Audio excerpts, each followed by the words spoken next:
JonathanBenz here, once again bringing you another YouTube upload of some inspirational thoughts to get your year started right. I've had several of you tell me in the past week to 10 days that you are using Live a Legacy, my book, as a meditation reader to take you throughout the year. And it's 52 chapters, and that's exactly one of the purposes of the book, is to give you something that you can read weekly. It's not intense, it's a few pages. You can read the same chapter a few times during the week to meditate on it, think about it, and think how you want to integrate the principle that that chapter represents into your everyday life, into your relationships, into your work, into your spiritual life, however you deem fit.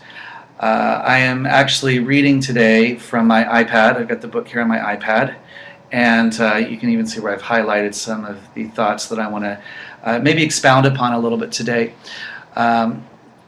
By the way, the book is available for your iPad reader, for your Kindle, Nook, any of your tablets. And you can go to Amazon.com, Amazon.co.uk for friends in the UK as well, BarnesandNoble.com, and it's about $3 to $4 US, I think.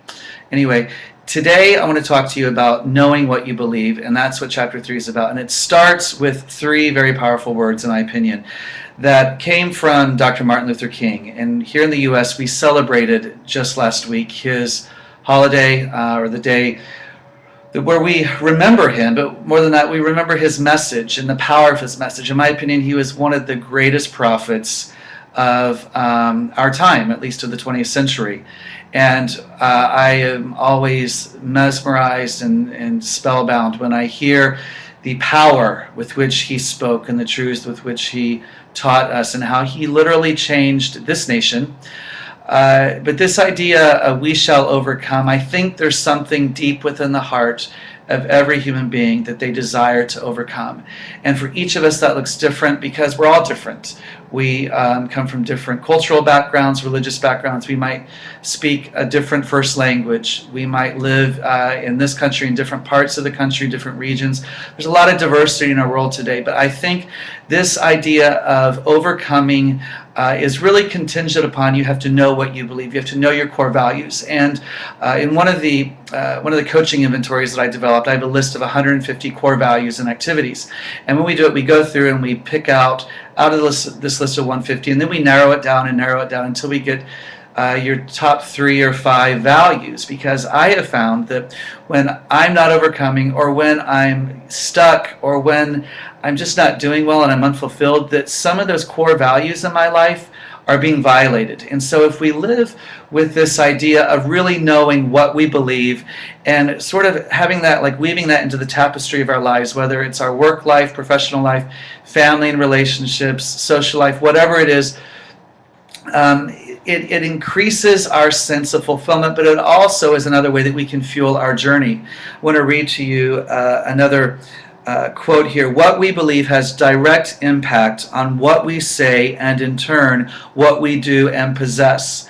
And I have found that the words that I speak are very powerful, and I'm really not that much different than most people, that I can get in a bad funk. And when I get in that bad funk, you don't want to be around me. Just ask the people in my life. And it's important that when we find ourselves in that place, that we change our confession, that we change the affirmation, change really our negativity into affirmations. And I want to encourage you today and this week to be really mindful of your self-talk, especially negative self-talk. My internal world sometimes gets really crazy. And so sometimes I have to say, I have to check myself when I find myself being hard on myself, being too hard on myself, being too hard on my close relationships or the people with whom I work or live or whatever else. I have to go back and say, okay, what's going on inside of me now? And I have to change that negativity into a positive affirmation. So speak kindly to yourself. And I find in working with people that most people already know what they cannot do.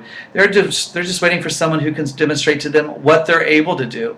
So, as you work with other people and as you engage other people in your life, speak empowering words to them as well. And I guess today is really, this talk is about really what flows out of our mouths. And in order to be positive, we have to know what we believe, and what we believe needs to be, I think, it needs to be heartfelt, but it needs to be hopeful and inspiring and positive. And again, I'm not talking some kind of, new age psychobabble or something like that, but not that there's anything wrong with that, because I think there are keys there that really, really work, and some of those I apply in my own life. But I am talking practically today. So not something that's pie in the sky, not something that you can't grasp, but thinking about what you believe, making it something positive, and meditating on that throughout your day. And when you get in moments of crisis, saying, hey, I've got to realign myself now to my core values, because if I'm going to overcome in my life, if I'm going to overcome the obstacles that are presenting themselves to me right now, if I'm going to learn the lessons that I need to learn, because I think oftentimes when we struggle, it's because the universe, life, God, the world is trying to teach us a lesson that we need to internalize.